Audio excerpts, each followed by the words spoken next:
नमस्कार मित्रांनो, श्रावणाच्या या पवित्र महिन्यात आपण आज एक शंकराची गोष्ट बघणार आहोत. आता तुम्हाला सगळ्यांना माहितीच असेल की आपल्या पूर्ण भारतभरात 12 ज्योतिर्लिंग आहेत आणि गंमत माहिती आहे का, त्या 12पैकी 5 ज्योतिर्लिंग जी आहेत ती आपल्या महाराष्ट्रातच आहेत. म्हणून आपल्या महाराष्ट्राला देवभूमी, संतांची भूमी असं म्हटलं जातं. आता त्या 12 ज्योतिर्लिंगापैकी पहिल्या ज्योतिर्लिंगाची आपण गोष्ट बघूया.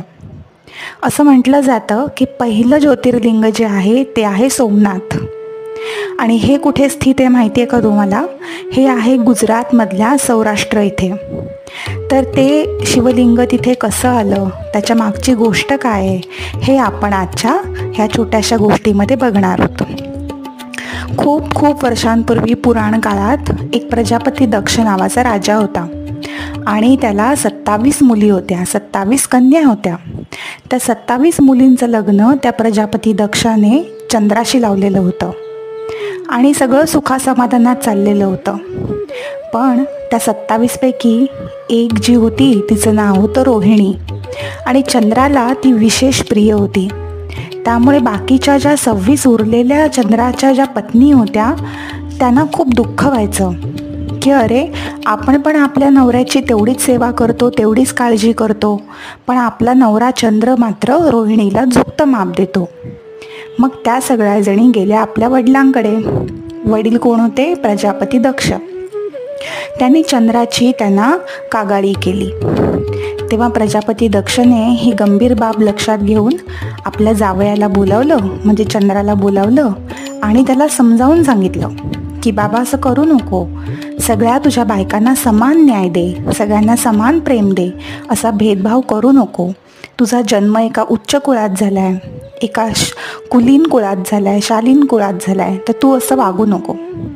तेव्हा चंद्राने हो म्हटलं, पण थोड्या दिवसातच तो आपल्या सासऱ्यांचं म्हणणं विसरला.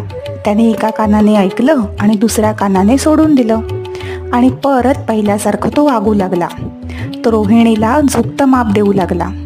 त्यामुळे बाकीच्या 26 जणी खूपच नाराज झाल्या आणि त्या परत आपल्या वडिलांकडे गेल्या आणि वडिलांना परत त्यांनी तक्रार केली. आता मात्र प्रजापती दक्ष खूप चिडला, इतका चिडला, तो तडक चंद्राकडे गेला आणि त्याने त्याला जाब विचारला. चंद्राने आपली चूक कबूल केली आणि माफीसुद्धा मागितली आणि अजून एक संधी देण्याची विनंती केली. पण प्रजापती दक्ष राजा भयंकर संतापलेला होता. त्याने त्याला शाप दिला की तुला क्षयरोग होईल. क्षयरोग म्हणजेच काय? कणाकणाने तू झिजत जाशील. मग झालं.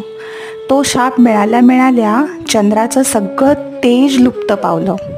ह्या पृथ्वीवरून चंद्राचा तेजस्वी प्रकाश नाहीसा झाला आणि चंद्र निष्प्रभ झाला आणि चंद्र खूप घाबरला. आणि आता करायचं काय? म्हणून चंद्र गेला सगळ्या देवांकडे, सगळ्या ऋषींकडे आणि त्याने सगळ्यांना ही गोष्ट सांगितली. मग सगळे देव आणि संत सगळे मिळून गेले ब्रह्माकडे आणि ब्रह्मदेवाला त्यांनी ही गोष्ट सांगितली. ब्रह्मदेव म्हणाला, आपण हे काही बदलू शकत नाही. शंकराने जो काही शंकरच फक्त ह्याचं निवारण करू शकतात. प्रजापती दक्षाने हा जो काही शाप दिलाय त्यात आपण काही फेरफार करू शकत नाही. पण ह्या संसारात फक्त एकच आहेत जे ह्या चंद्राला शापातून मुक्त करू शकतात आणि ते म्हणजे शंकरदेव. तेव्हा ब्रह्मदेवानी एक उपाय सांगितला की हे चंद्रदेवा, तू एक काम कर, तू प्रभासा तीर्थावरती जा आणि तिथे एक ज्योतिर्लिंग स्थापन कर, शिवलिंग स्थापन कर आणि त्याची मनोभावे पूजा कर, महामृत्युंजयाचा जप कर. मग श्री शंकर प्रसन्न होतील आणि तुला या शापातून मुक्त करतील.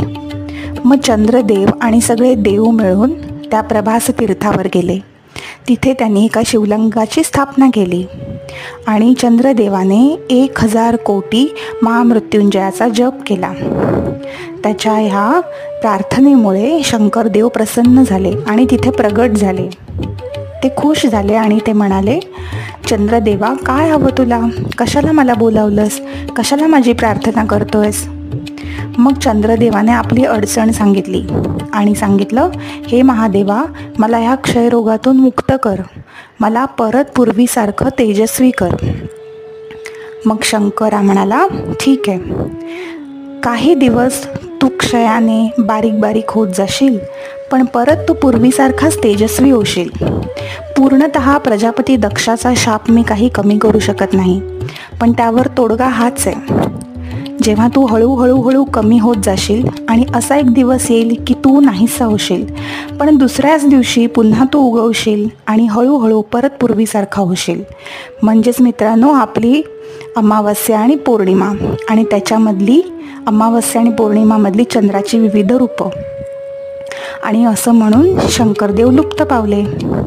तर ते जे ठिकाण होतं, ज्या ठिकाणी हा सगळा प्रकार घडला, शिवलिंग स्थापन केलं गेलं, तेच म्हणजे आपलं ज्योतिर्लिंग, पहिलं ज्योतिर्लिंग म्हणजेच सोमनाथ.